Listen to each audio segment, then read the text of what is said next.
شروع اللہ کے پاک اور بابرکت نام سے جو بڑا مہربان نہایت رحم کرنے والا ہے۔ نصیب ٹی وی کے دیکھنے والے تمام دوستوں کو خوش آمدید۔ ناشتے میں زیتون کا تیل استعمال کرنے سے پیٹ سے گیس کی بدبو نہیں آئے گی۔ بے چینی اور تھکاوٹ محسوس ہو تو انار کے جوس میں لیمو نچوڑ کر پی لو۔ ادرک کی چائے بنا کر پینا ذہنی اور اعصابی تناؤ کو دور کرتی ہے۔ نہارمو لال پھل کا استعمال چھاتیوں کو خوبصورت بناتا ہے۔ دال کا سالن کھا کر دودھ پینے سے پیٹ خراب ہو جاتا ہے۔ گلاب کے پھول چبانے سے دانت سفید ہوتے ہیں۔ گاجر کا مربع کھانے سے دل کو طاقت ملتی ہے۔ چائے میں لیمو نچوڑ کر پینے سے تھکاوٹ دور ہو جاتی ہے۔ آم کھانے کے بعد دودھ کی لسی بنا کر پینے سے چہرے پر دانے نہیں نکلتے۔ اگر ماہواری کے دنوں میں پیٹ اور ٹانگوں میں درد ہو تو نیم کے پتے اور ادرک چبانے سے آرام ملتا ہے۔ جامن کی گٹھلی چبانے سے نظر تیز ہوتی ہے۔ کیلے کو فریج میں رکھنے سے کیلا جلدی خراب ہو جاتا ہے۔ جب پسینہ آئے تو گرم پانی پیا کرو، زندگی بھر تمہارے پھیپھڑے خراب نہیں ہوں گے۔ گھر میں چمگادڑ کو نہ آنے دو، ورنہ دن بدن تمہاری نظر کمزور ہو جائے گی۔ ہوا خارج ہو تو فوراً پانی پی لو، زندگی بھر بواسیر نہیں ہوگی۔ دودھ پینے سے پہلے ایک گھونٹ نمکین پانی پیو، جگر خون بنانا شروع کر دے گا۔ سر کو تیل سے تر رکھنے سے عمر میں اضافہ ہوتا ہے۔ ہلتے ہوئے دانت پر ادرک کا پانی لگاؤ، دانت مضبوط ہو جائیں گے۔ بچے کی پیدائش کے بعد پیٹ لٹک جائے تو بند گوبھی کھانا شروع کر دو، پیٹ پتلا اور خوبصورت ہو جائے گا۔ آپریشن کے بعد اگر پیٹ پھول جائے تو کچی گاجر کھائیں۔ پیشاب میں جھاگ پروٹین جس کی کئی وجوہات ہو سکتی ہیں، جیسا کہ شوگر اور ہائی بلڈ پریشر۔ مثالوں کو روشنی میں چولہے کی تپش سے دور رکھیں۔ عموماً انہیں چولہے کے قریب یا روشنی میں رکھا جائے تو ان کی خوشبو ختم ہو جاتی ہے۔ کیک پر اچھی تہ لانے کے لیے کیک کو پیک کرنے سے پہلے اس پر ایک چائے کا چمچہ پسی ہوئی چینی چھڑک دیں۔ کیک کے اوپر بہت ہی خوبصورت اور اچھی سی تہ آئے گی۔ انار کو اس کے اندرونی چھلکے سمیت کھاؤ کیونکہ یہ معدے کو صاف کرتا ہے۔ اگر جسم سے بدبو آتی ہو تو پھٹکڑی لے کر پانی میں ملا کر اس پانی سے غسل کریں، انشاءاللہ جسم سے بدبو آنا ختم ہو جائے گی۔ زیرہ سفیر کو منہ میں رکھ کر چبانے سے لاب تھوکتے رہنا منہ کے چھالوں کے لیے مفید ہے۔ ابلتے ہوئے دودھ کو گرنے سے بچانے کے لیے دودھ کی دیگچی کے کنارے پر تھوڑا سا گھی یا مکھن لگائیں، پھر دودھ ابالیں تو دودھ چھلکے گا نہیں۔ اگر گلے میں خراش رہتی ہو اور بار بار ادویات سے صرف وقتی فائدہ ہو تو اس کے لیے ہر وقت کالی مرچ منہ میں چبانے سے افاقہ ہوتا ہے۔ پانی میں ایک چٹکی جائفل اور شہد ملا کر بچے کو چٹانے سے زکام رک جاتا ہے۔ دودھ کی کمی کو دور کرنے کے لیے برہمی بوٹی اور 4 مغز ہم وزن پیس کر رکھیں، آدھا چمچ صبح اور شام کھائے جائیں۔ اگر بچہ کمزور اور بے وقوف پیدا ہو تو خود بھی ستو پیو اور اپنی بیوی کو بھی پلاؤ، اس سے گوشت بنتا ہے اور ہڈی مضبوط ہوتی ہے۔ جب ہڈی مضبوط ہوگی، گوشت ہوگا تو بچہ طاقتور ہوگا۔ ماں کا دودھ نمکین ہو جائے تو بچہ پینا چھوڑ دیتا ہے۔ اس کے لیے ماں کیلشیم کی کمی کو پوری کرنے کے لیے بھینس کا دودھ پیے اور اس کے ساتھ دہی بھی کھائے۔ جگر کے مریضوں کو روزانہ 1 پاؤ گنے کا رس پینا انتہائی مفید ہے۔ گنے کا رس تازہ اپنی نگرانی میں نکلوا کر برف انتہائی کم ڈلوائیں۔ پیٹھے کا مربع دل اور دماغ کو قوت دیتا ہے اور بھوک بڑھاتا ہے۔ اس کے علاوہ پیشاب آور بھی ہے، انسان کو حشاش بشاش بناتا ہے۔ اگر پیشاب رک رک کر آتا ہو تو زیادہ سے زیادہ گنڈیریاں کھائیں، انشاءاللہ یہ عرض اگر پیشاب رک رک کر آتا ہو تو زیادہ سے زیادہ گنڈیریاں کھائیں، انشاءاللہ یہ مرض دور ہو جائے گا۔ 15 منٹ میں دلکش چہرہ پائیں۔ 1 چمچ لیمو کا رس، 1 چمچ کھیرے کا رس اور 1 چمچ گاجر کا رس لیں۔ تینوں کو آپس میں ملا کر چہرے پر لگائیں۔ 15 منٹ بعد چہرہ ٹھنڈے پانی سے دھوئیں، اس سے چہرے کی دلکشی میں اضافہ ہوگا۔ یہی انتریوں کو صاف کر کے انہیں قوت دیتا ہے۔ اپنی جلد کو ڈھلنے سے روکنے کی صلاحیت رکھتا ہے۔ یہی مدنی اور حیاتیتی اجزاء سے مالا مال ہوتا ہے۔ دہی کا جوس تمام تر غذائی اس کا جوس تمام تر غذائی اجزاء اور صحت مند ہوتا ہے۔ اس کے جوس سے السر کے مرض میں بھی فائدہ ملتا ہے۔ جگر کو جگانے کا مجرم نسخہ۔ اول شافی ٹماٹر اور بکرے یا بکرے کا جگر یعنی کہ کھچی برابر وزن کر لیں۔ سالن پکا کر کھلائیں، مسالہ بھون کر بنا نمک کے۔ مرچ بالکل کم رکھیں۔ دن تک یا دن میں کسی بھی وقت روٹی کے ساتھ سالن تناول کریں۔ لال خون پیدا کرنے میں بے مثال ہے، جگر کی کمزوری دور کرتا ہے۔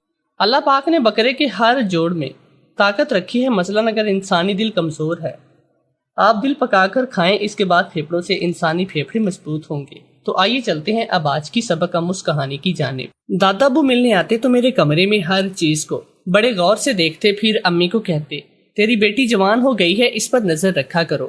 یعنی کہ دادا ابو مجھ پر شک کرتے تھے۔ مجھے دادا ابو پر بڑا غصہ آتا۔ اس بار دادا ابو نے امی کو بڑی سختی سے کہا کہ تمہیں میری بات کی سمجھ کیوں نہیں آتی، کیوں ہماری عزت خاک میں ملانا چاہتی ہو؟ جب بیٹی کسی کو منہ دکھانے کے قابل نہیں چھوڑو گی تو پھر کیا کرو گی؟ میری بات پر تم یقین کر لو، امی دادا ابو کی بات مان کر مجھے اپنے ساتھ سلانے لگی۔ ایک رات مجھے پیاس لگی تو میں پانی پینے کے لیے اٹھی۔ میں نے جیسے ہی لائٹ آن کی تو میرے سر پر آسمان ٹوٹ پڑا، کیونکہ میرے ساتھ تو میرا نام نازیہ ہے، میرے ساتھ وہ سب ہوا ہے جسے سن کر آپ کی روح تک کانپ اٹھے گی۔ میں یہ بات بھول گئی تھی کہ شیطان کے روپ میں بہت سے انسان ہمارے ارد گرد موجود ہوتے ہیں۔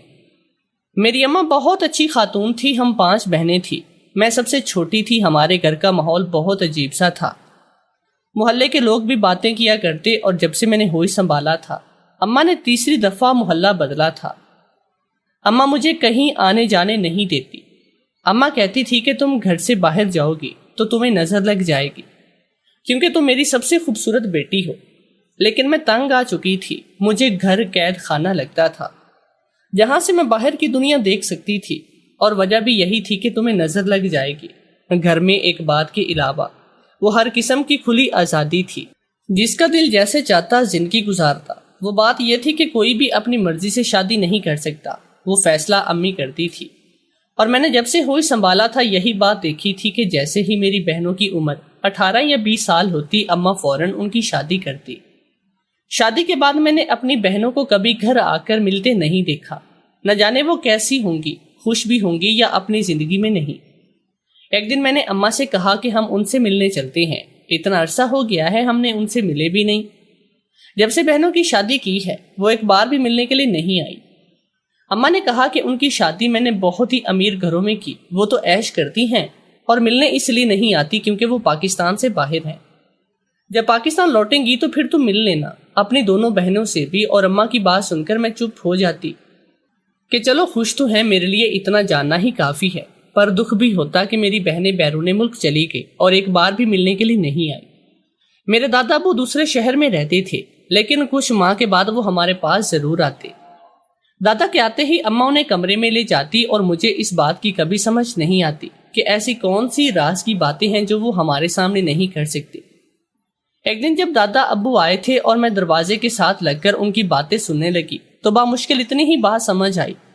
وہ اماں سے کہہ رہے تھے کہ کاروبار میں اس دفعہ اچھا منافع نہیں ہوا، اس لیے ابھی کچھ اور سوچنا ہوگا۔ تم بھی بہت ڈھیلی ہوتی جا رہی ہو، تھوڑی اور محنت کرو۔ اماں کہنے لگی میں کیا کروں، جتنی رقم آپ دے کر جاتے ہیں اب اس میں گزارا نہیں ہوتا، اگر مال اچھا چاہیے تو رقم بھی بڑھاؤ۔ اور اتنی بات سن کر میں وہاں سے اپنے کمرے میں آ گئی۔ کچھ ہی دیر کے بعد دادا ابو میرے کمرے میں آ گئے اور مجھے پیار کرتے ہوئے انہوں نے میری ہتھیلی پر 500 کا نوٹ رکھ دیا، پھر میرے کمرے کو بڑے ہی غور سے دیکھنے لگے۔ جب دادا ابو جانے لگے تو اماں کو کہنے لگے اپنی بیٹی پر نظر رکھو اس سے پہلے کہ ہماری بدنامی ہو جائے۔ میں نے اس دن دادا ابو کی اس بات پر غور نہیں کیا، بس میں یہی سوچتی رہی کہ اماں اور دادا ابو کا کیا کام کرتے ہیں جس میں ان کو منافع نہیں مل رہا، جبکہ گھر کے حالات تو بہت اچھے تھے، ہر چیز کی سہولت موجود تھی۔ میں نے سوچ لیا تھا کہ اماں سے ضرور پوچھوں گی کہ آخر بات کیا ہے، اور دادا ابو وہ کون سا کام کرتے ہیں اور نفع ہونے کی بجائے انہیں نقصان کیوں ہو رہا تھا۔ جب وہ چلے گئے تو میں نے اماں سے کہا اماں آپ اور دادا ابو کس چیز کا کاروبار کرتے ہیں؟ اماں میری طرف دیکھنے لگی اور مجھے پاس بٹھاتے ہوئے مسکرا کر کہا، ابھی تم چھوٹی ہو، تمہیں ان سب باتوں کی سمجھ نہیں ہے۔ جب تم بڑی ہو جاؤ گی تو میں تمہارے دادا ابو سے کہہ کر تمہیں اپنی جگہ اس کاروبار کو آگے بڑھانے کے لیے رکھواؤں گی۔ میں نے خوش ہوتے ہوئے کہا، کیا سچ میں اماں؟ میں بھی کام کیا کروں گی۔ اماں نے کہا، ہاں بالکل، آج کل تو عورتیں مردوں کی طرح ہر کام کرتی پھر رہی ہیں، پھر تم کیوں نہیں کر سکتی؟ میری اماں بہت اچھی تھی، وہ ہر بے سہارا لڑکی کو اپنے پاس لے آتی، اس کا بہت سارا خیال رکھتی، یہاں تک کہ جب اس کی شادی کی عمر ہو جاتی تو وہ بہت ہی اچھے سے اس کی شادی کر کے اسے رخصت کرتی۔ نہ جانے کتنی ہی بے سہارا لڑکیوں کو اماں نے سہارا دیا تھا۔ میں اب اس عمر میں داخل ہو چکی تھی جس میں میری عمر کی لڑکیاں بہت سے خواب دیکھتی ہیں۔ جب اچھے برے کی پہچان نہیں تھی، میں بھی خواب دیکھنے لگی تھی، اور انہی دنوں جب کسی لڑکے سے فون پر بات کرنے لگی، پہلی دفعہ اس نے خود مجھے فون کیا تھا، لیکن میں نے اسے گالیاں دیتے ہوئے فون بند کر دیا۔ پتہ نہیں کون ہے جو رات دن کبھی بھی کال کرتا رہتا ہے۔ میں بہت پریشان ہو جاتی، مگر شاید یہی عمر ایسی تھی جب میں بہک گئی۔ اس لڑکے کا نام ارشد تھا۔ میں اسے بات کرنے لگی۔ اس نے کہا کہ میں تمہارے گھر کئی دفعہ آ چکا ہوں، میں نے دیکھا ہے کہ تم بہت ہی خوبصورت ہو، اس لیے میں تمہیں دیکھ کر خود کو تم سے بات کرنے سے روک نہیں سکا، مجھے تم سے محبت ہو گئی ہے۔ اس کی بات سن کر میں خاموش ہو گئی اور میں نے فون بند کر دیا۔ میں تو ہواؤں میں اڑنے لگی تھی اس بات کی خوشی کہ مجھے اتنا چاہتا ہے کوئی۔ پھر دل سے سوال کیا، کیا واقعی میں بھی اسے پسند کرنے لگی ہوں؟ اب ہماری روز فون پر بات ہوتی۔ میں نے اپنی آنکھوں میں بہت سے خواب سجا لیے تھے۔ وہ مجھ سے اتنی محبت کرتا کہ اگر کبھی میں اسے بات نہ کر پاتی تو وہ رونے لگتا اور کہتا کہ میں تمہارے بنا مر جاؤں گا، تم مجھ سے بات کیا کرو۔ مجھے اس کی یہ حالت دیکھ کر اس پر بہت زیادہ پیار آتا۔ میرے پاؤں زمین پر نہیں لگتے، میں اپنی ہی دنیا میں گم تھی۔ دن رات فون پر ارشد سے بات کرتی۔ میری بہنیں بھی کسی نہ کسی سے فون پر لگی ہوتی تھی۔ اماں نے منع بھی کرتی کہ کوئی غلط قدم مت اٹھانا، ورنہ مجھ سے برا کوئی بھی نہیں ہوگا، لیکن میں نے ان کو اپنے بارے میں کچھ بھی نہیں بتایا تھا۔ اماں میری ضرورتوں کا بہت زیادہ خیال رکھتی، خود ہی میرے لیے ہر چیز خرید کر لے آتی اور مجھے کہنا بھی نہ پڑتا۔ اماں مجھے چیزیں دکھا رہی تھی، میں کپڑے، جوتے، جولری دیکھ دیکھ کر بہت ہی زیادہ خوش تھی۔ میری دوسری بہنوں نے کہا، اماں آپ اس پر بہت پیسہ خرچ کرتی ہیں، ہم بھی تو آپ کی اولاد ہیں۔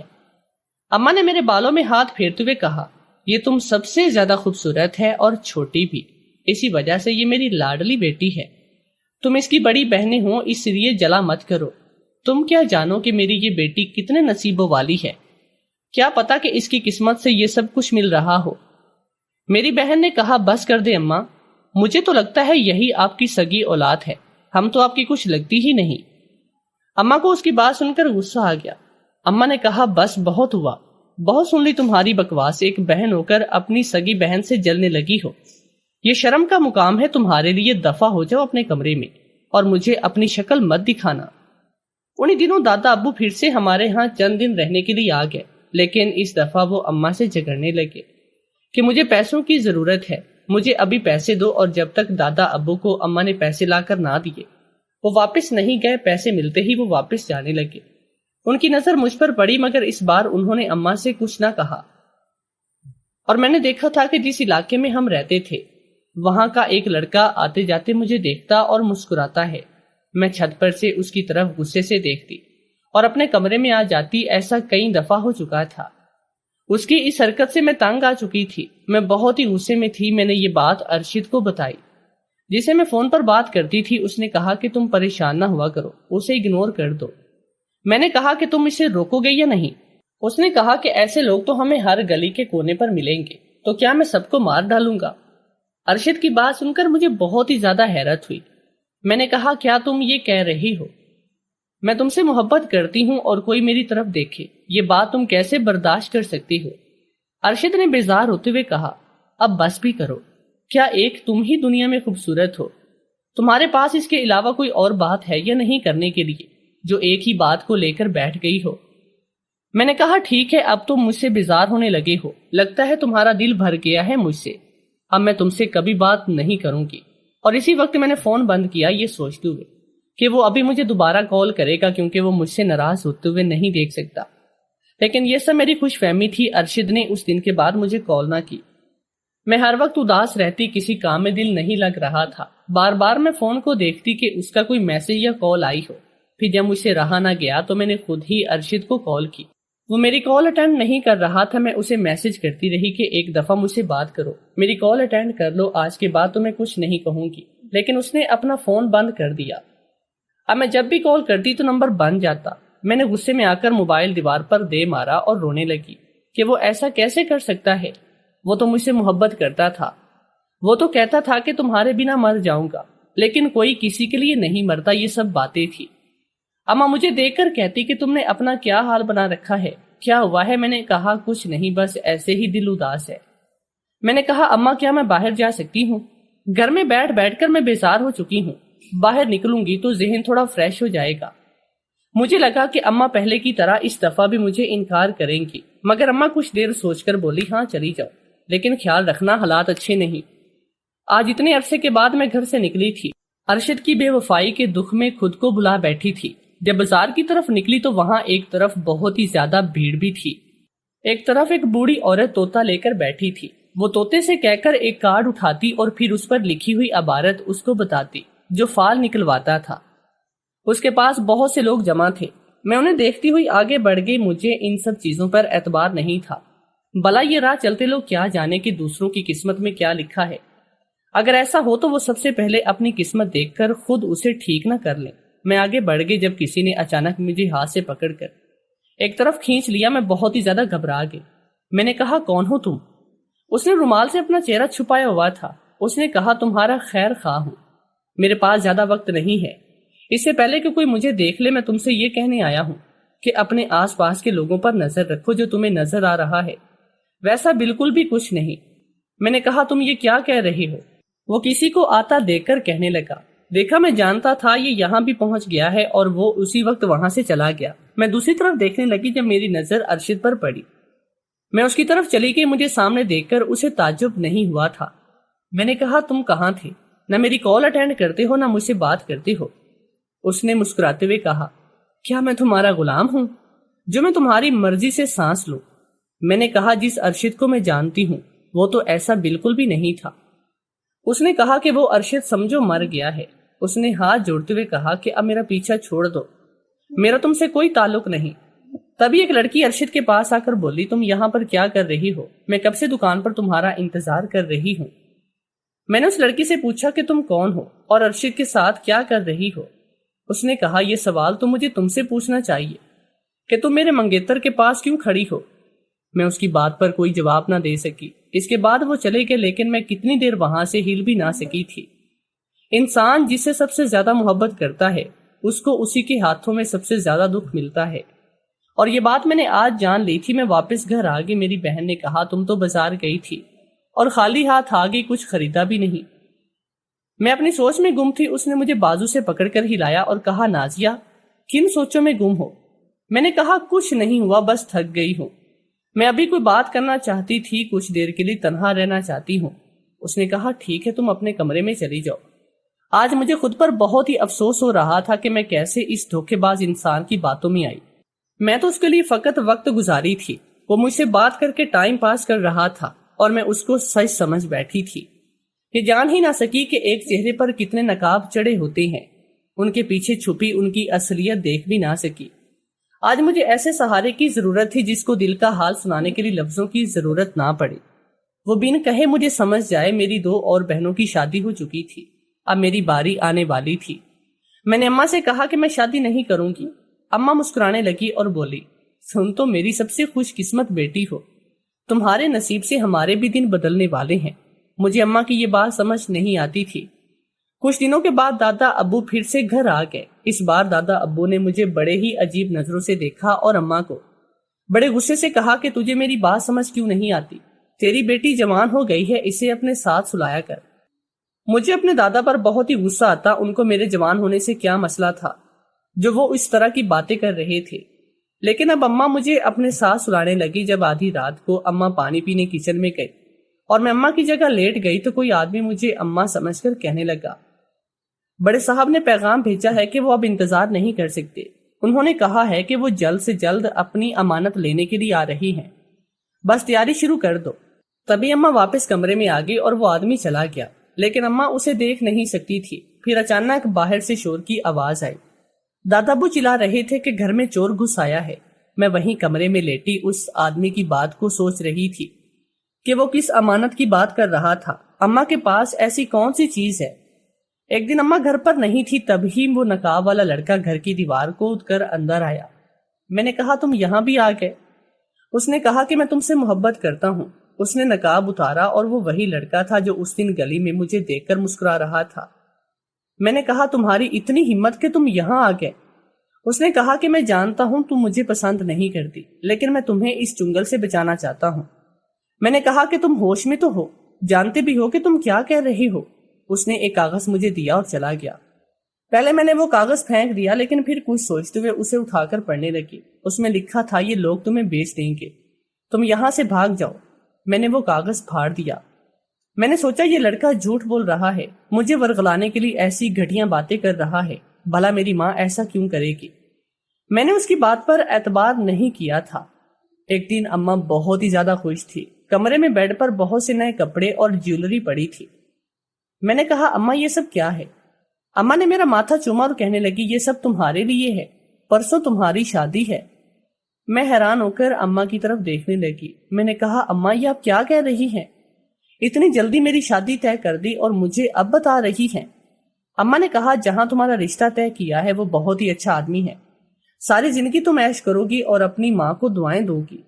میں نے کہا لیکن میں اتنی جلدی شادی نہیں کرنا چاہتی، آپ انکار کر دیں۔ میری بات سن کر اماں ایک دم غصے میں آ گئی۔ اماں نے کہا میں نے تم سے کبھی بھی کچھ نہیں کہا، تمہاری ہر خواہش پوری کی، اور آج جب وقت آیا ہے تمہاری ماں تم سے کچھ مانگ رہی ہے تو تم مسلسل انکار کیے جا رہی ہو۔ میں نے کہا ٹھیک ہے اماں، جیسے آپ کی مرضی۔ میری شادی کا دن آ چکا تھا۔ گھر میں ہمیشہ کی طرح کوئی مہمان بھی نہ آیا تھا، نہ گھر کو سجایا گیا۔ میری بہنوں کی دفعہ بھی ایسا ہی ہوا۔ میں دلہن بنی بیٹھی تھی جب اماں اور دادا ابو کمرے میں آئے۔ آج دادا ابو بہت ہی خوش تھے۔ وہ اماں سے کہنے لگے بھائی آج ہمیں ہماری صحیح محنت وصول ہو گئی ہے، میں تم سے بہت زیادہ خوش ہوں۔ کیا ہاتھ مارا ہے تم نے؟ آج اماں اور دادا ابو مجھے اچھے نہیں لگ رہے تھے، ایسا لگا جیسے کوئی بازاری لوگ باتیں کر رہی ہو۔ تبھی دو شخص اور ان کے ساتھ ایک بڑی عمر کا آدمی آ کر بیٹھ گئے۔ اس بڑی عمر کے آدمی نے میری طرف بہت ہی عجیب نظروں سے دیکھا اور اماں سے کہا واہ بھائی واہ، تم نے تو خوب سنبھال کر رکھا ہے اس لڑکی کو، بولو کیا قیمت لوگی اس کی؟ یہ سنتے ہی میرے پاؤں تلے سے زمین نکل گئی۔ اماں بھی ہنس رہی تھی۔ اماں نے کہا کہ آپ کی اس امانت کو بہت سنبھالا ہے، بہت محنت کی ہے، میں تو منہ مانگی رقم لوں گی۔ اس بڑی عمر کے آدمی نے ایک چیک کاٹا اور اماں کو دیا اور کہا اپنی مرضی کی رقم اس چیک پر لکھ لو۔ اماں نے چیک ہاتھوں میں لیتے ہی کہا چلو نازیہ آج تم اپنے اصل وارث کے ساتھ چلی جاؤ۔ میں بت بنی سی بیٹھی تھی۔ ایک ماں کیسے ایسا کر سکتی ہے؟ وہ اپنی اولاد کو اپنے ہاتھوں سے کیسے بیچ سکتی ہے؟ یعنی کہ اس دن جو اس لڑکی نے کہا وہ سچ تھا۔ میں بھاگنے لگی، لیکن دادا ابو نے مجھے پکڑ کر اس بڑے آدمی کے حوالے کیا اور کہا کہ مجھے تو کب کا اس لڑکی پر شک ہو گیا تھا، یہ لڑکی گھر سے بھاگ جائے گی اور ہمارا کاروبار بند کروائے گی، تبھی تو میں نے کہا کہ اس پر نظر رکھو۔ اب یہ بھاگ کر کہاں جائے گی؟ پھر دادا ابو نے میرا ہاتھ اس 80 سالہ بڈھے کے ہاتھ میں دے دیا، مگر اسی وقت طوفان کی طرح وہ لڑکا آیا اور پولیس کے ساتھ ہمارے گھر پہنچ گیا۔ پولیس نے اماں کو اور باقی لوگوں کو پکڑ لیا تھا۔ وہ بڑی عمر کا آدمی کہنے لگا میں نے اس لڑکی کو پورے 50 لاکھ میں خریدا ہے۔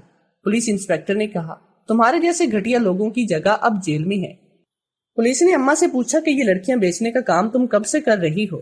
انہوں نے کہا کہ میری کوئی بیٹی نہیں، میں نے سب کو راہ چلتے کہیں نہ کہیں سے اٹھایا تھا۔ میں نہیں جانتی کہ یہ سب لڑکیاں کس کی اولاد ہیں، میرا تو بس یہی کام تھا، انہیں پالتی اور انہیں سنبھالتی اور بنا شادی کے انہیں آگے بیچ دیتی۔ پولیس نے اس عورت کو جسے میں ماں کہتی تھی اسے مارنا شروع کیا اور کہا تم ایک عورت ہو کر دلال بنی ہو، تمہیں شرم نہیں آتی؟ اور اس بڈھے آدمی کو بھی ہتھ کڑی پہنا دی جو میرے دادا بنے ہوئے تھے۔ اس عورت کے بزنس پارٹنر تھے۔ مجھے لگا میں کوئی خواب دیکھ رہی ہوں، ایک ایسا برا خواب جس کی تعبیر اتنی بھیانک تھی گویا کہ محلے والے اماں کے بارے میں صحیح کہتے تھے، اس لیے ماں ہر محلہ بدل لیتی تھی اور ہر لڑکی کی 18 سال ہوتے ہی شادی کرتی۔